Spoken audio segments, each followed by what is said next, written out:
क्या आपने कभी सोचा है कि अचानक तापमान इतनी तेजी से क्यों गिर जाता है, जैसे आर्कटिक खुद चलकर हमारे शहर तक आ गया हो?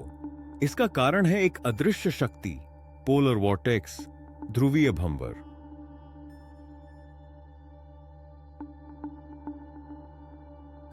पोलर वॉर्टेक्स कोई नई या दुर्लभ घटना नहीं है, यह हर साल मौजूद रहता है।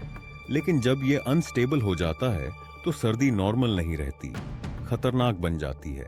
आज हम समझेंगे पोलर वॉर्टेक्स क्या होता है, यह कैसे बनता है और जब यह बिगड़ता है तो दुनिया पर क्या प्रभाव पड़ता है। सेक्शन 1, पोलर वॉर्टेक्स क्या है?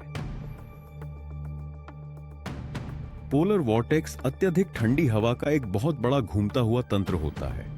यह उत्तरी और दक्षिणी ध्रुव के ऊपर एटमॉस्फेयर की ऊपरी परत स्ट्रेटोस्फीयर में स्थित होता है।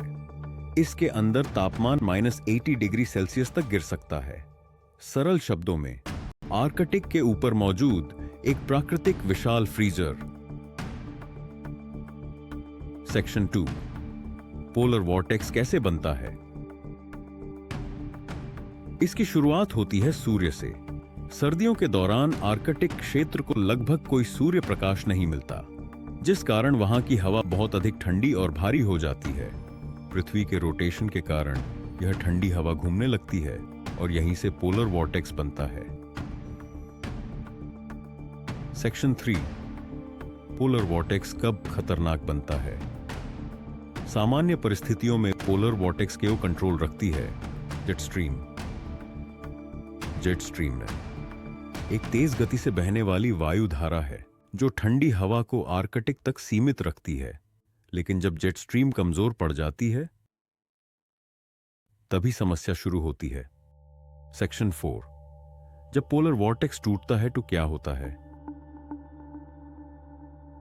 जेट स्ट्रीम के कमजोर होते ही पोलर वॉर्टेक्स टूटने लगता है। इसके बाद आर्कटिक की जमाने वाली ठंडी हवा दक्षिण की ओर फैलने लगती है, अमेरिका, यूरोप और एशिया तक। इसके परिणाम होते हैं रिकॉर्ड तोड़ ठंड, भारी स्नोफॉल, खतरनाक ठंडी हवाएं, पाइप जमना, पावर आउटेज।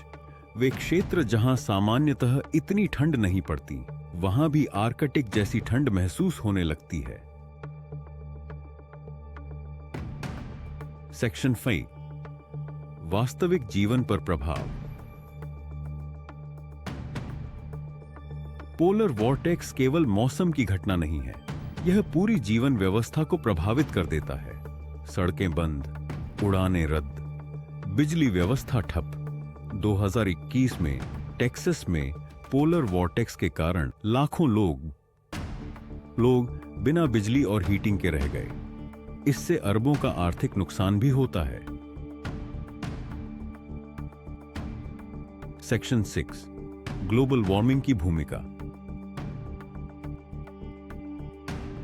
यह सुनकर भ्रम हो सकता है, ग्लोबल वार्मिंग और अत्यधिक ठंड दोनों एक साथ कैसे? असल में आर्कटिक क्षेत्र दुनिया के अन्य हिस्सों की तुलना में कहीं अधिक तेजी से गर्म हो रहा है। इससे जेट स्ट्रीम अस्थिर हो जाती है और पोलर वॉर्टेक्स कमजोर पड़ जाता है। इसलिए क्लाइमेट चेंज के कारण अत्यधिक ठंड की घटनाएं बढ़ रही हैं। सेक्शन 7, क्या हम इसकी भविष्यवाणी कर सकते हैं? वैज्ञानिक सैटेलाइट की मदद से पोलर वॉर्टेक्स पर नजर रख सकते हैं। अक्सर हमें कई सप्ताह पहले चेतावनी मिल जाती है, लेकिन यह ठीक ठीक कहां प्रभाव डालेगा, इसकी भविष्यवाणी करना अब भी कठिन है।